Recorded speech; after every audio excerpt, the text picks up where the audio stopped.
Finally, the count has come back to pro wrestling. I probably won't do too many wrestling videos. Honestly, it's too much wrestling to keep up with nowadays. I'm like months behind on WWE, the weekly product. Have hell trying to keep up with ROH and New Japan. Haven't watched TNA consistently in years, so it's a bitch trying to keep up with all this wrestling content. But with All Out on the horizon coming up within the next couple of days, I figured this would be a good time to try to capitalize on some of that buzz and even help create some good juju for All Elite Wrestling, because I'm very excited for it and wishing them the very best. Hope they knock it out the park and become a reliable alternative that sticks around and gives the E a run for their money. Now, unless you've been stuck under a fat booty, you lucky bastard, then you know that AEW is projected to do great things by many people. But at the end of the day, they're only going to go as far as their talent can take them. So what I like to talk about in this video is 5 guys that AEW can potentially build around.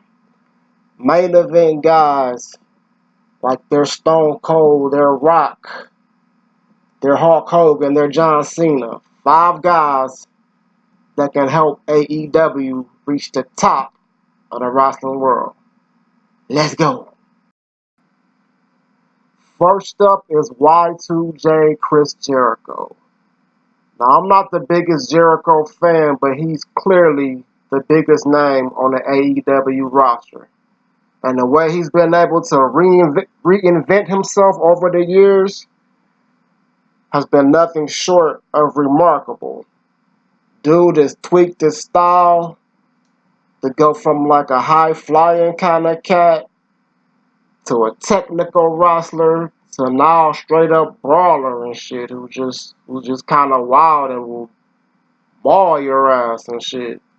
Something I never thought I'd really see from a cat like Chris Jericho, honestly. But hey, Jericho, he gives AEW some real credibility, and I think without him, it will be kind of hard for this thing to get off the ground. Not to say that they couldn't do it. Shit was already, in motion with or without Jericho. But having him on board is a huge thing, so you can't deny that. Now, Jericho, obviously, he's older. He don't have as many years left in him, you know what I'm saying? Maybe 2 to 3 to 5 years, but it wouldn't be a bad idea to, push Jericho to the moon, so to speak, right out of the gate, because, hey, he is your biggest star.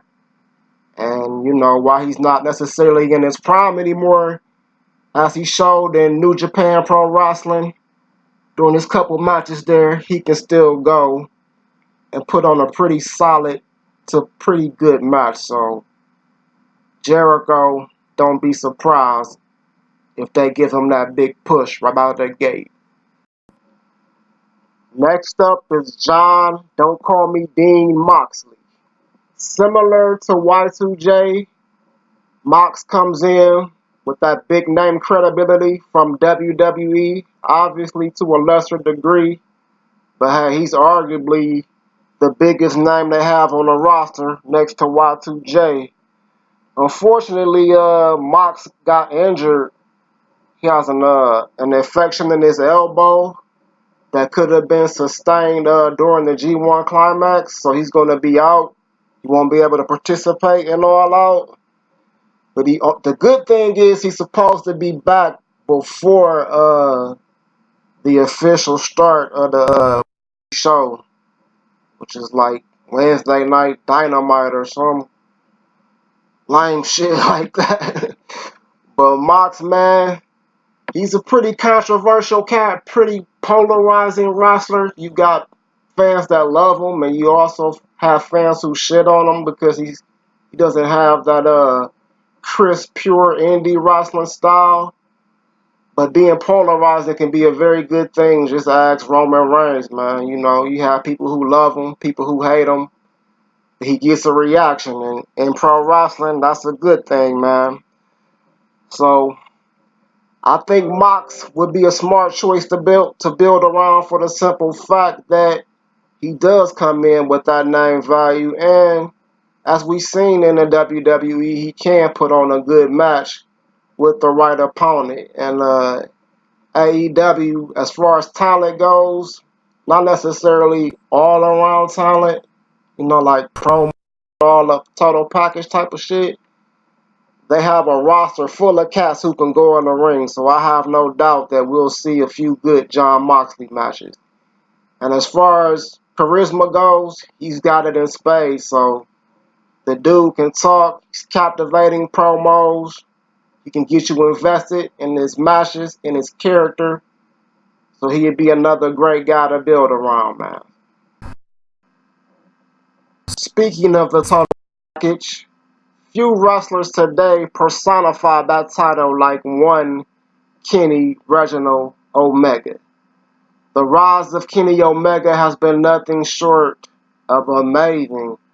From kicking AJ Styles out of the Bullet Club and assuming leadership, to running through the G1 Climax, to all his amazing matches with Okada, Omega has made himself into one of the very best wrestlers today. In fact, if you ask any wrestling nerd who's in their top five, most will have Kenny Omega somewhere at the top of that list. Now, the thing about Omega that I'm really curious about when it comes to AEW is how they decide to push him as well as the Young Bucks and Cody Rhodes, you know, the Elite. After all, these guys have pretty prominent positions beyond just being wrestlers in this company. And while we all love AEW right now, we're all hyped. It's like the pre-honeymoon period where the pussy is just good and everything great. But I wouldn't be surprised. You know how wrestling fans are. We get to a point where they're like, oh, they pushing Kenny Omega. He's like the executive and all this old crybaby ass shit. Calling him the next Jeff Jarrett or the next fucking Triple H or fucking Golden Shovels and all that lame ass shit. You know how fans do. So it'll be interesting to see how they do that because honestly, despite whatever position he holds, I think it would be a missed opportunity not to push Omega because he's that fucking good. You know what I'm saying? So looking forward to see how all that pans out, man. Because Omega, he deserves a run, man, at the top of whatever promotion he's in my opinion. As long as he's cranking out classic matches like he does, as long as he's still golden on the stick. Granted, he can be a little cheesy sometimes, but the man, he got the promo game. So, Kenny Omega, if AEW don't push him to the moon eventually, somewhere within their first couple years, I would be very surprised. Because the boy, he got it all, he can do it all, and I definitely think that he can help take them to the next level where they're on the road to being a true alternative and competitor to WWE. Next up on our list is Tupac Shakur's favorite wrestler, Pac.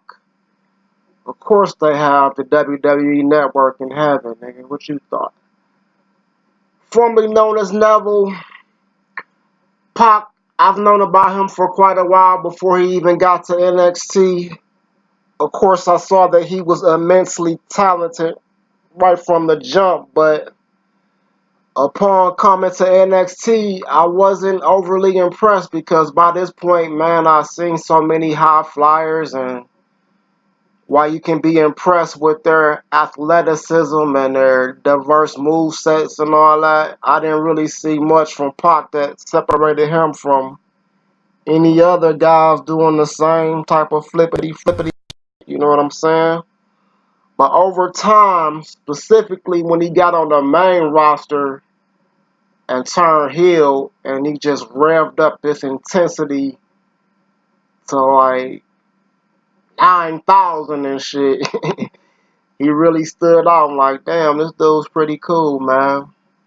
Changed up the moveset a little bit, man. Was just much more aggressive, and it really helped flesh out his character, man. It added some layers that I think was missing. It made you care about him more, you know. I guess what they say is true. It's much easier to be a dickhead heel than it is to be a face, as far as likability goes.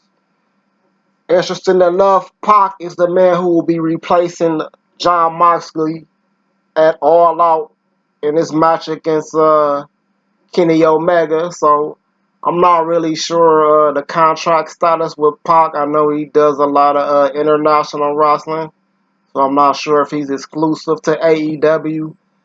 But it would be an idea for them to snatch him up and make him an official part of the roster because he is that talented and he has taken it up to level 10, 9,000, whatever you want to call it. Dude is still young, in the prime of his career. He can go with anyone, and right now he's really just killing it right now all over the world, man. So you can't really go wrong with Pac, man. Alright, what more can you say? Pac would be a great choice to build around. As long as he's still putting in work like he is, he'd be an excellent choice to build around and help take AEW to that next level of the game. Last but not least is Hangman Adam Page. I think this is the guy that most people think they're gonna build around initially. You know, one of the first couple guys who get the strap.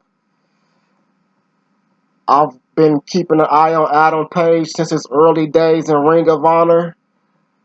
Of course, you know, ROH, they're known for bringing that fire, pure wrestling, so he was great from that standpoint. You can see the potential. But beyond that, I didn't really see much, man. I mean, I wasn't very impressed with his run in the decade, or I guess he was like the young boy of BJ Whitmer. You know what I'm saying? He showed a little bit when he got pissed with BJ and rose up and whooped his ass a little bit. But it wasn't until he joined the Bullet Club and became Hangman Page that he really started to stand out. And the real true coming out party for me and Adam Page is when he had that fucking awesome classic brawl with Jay Briscoe. I think it was Death Before Dishonor. Maybe 2017 it was. Anyway, man, it was a great match, dude. And I was just like, damn, this dude is that deal, man.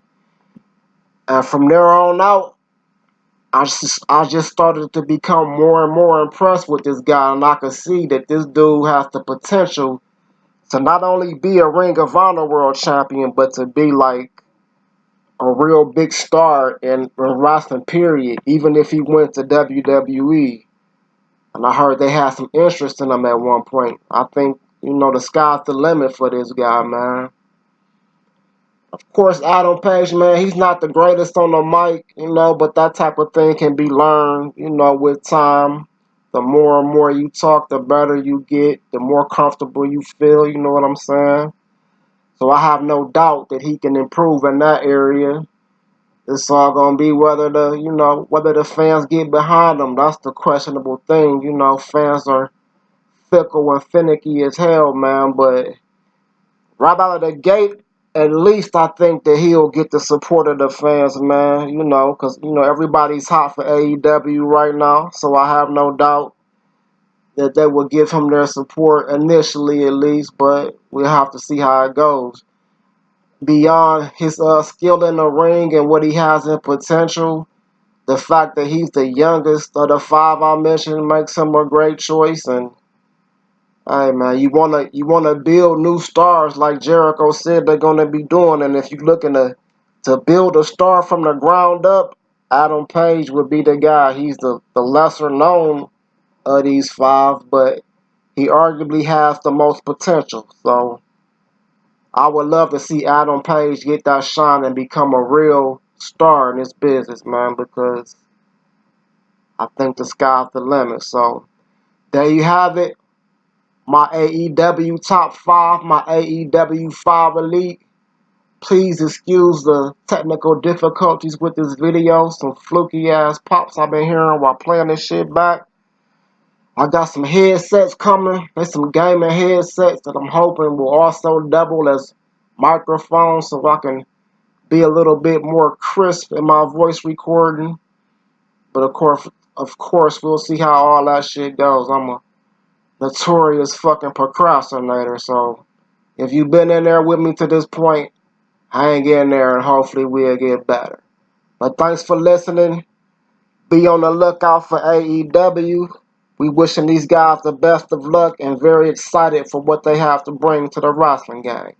Peace.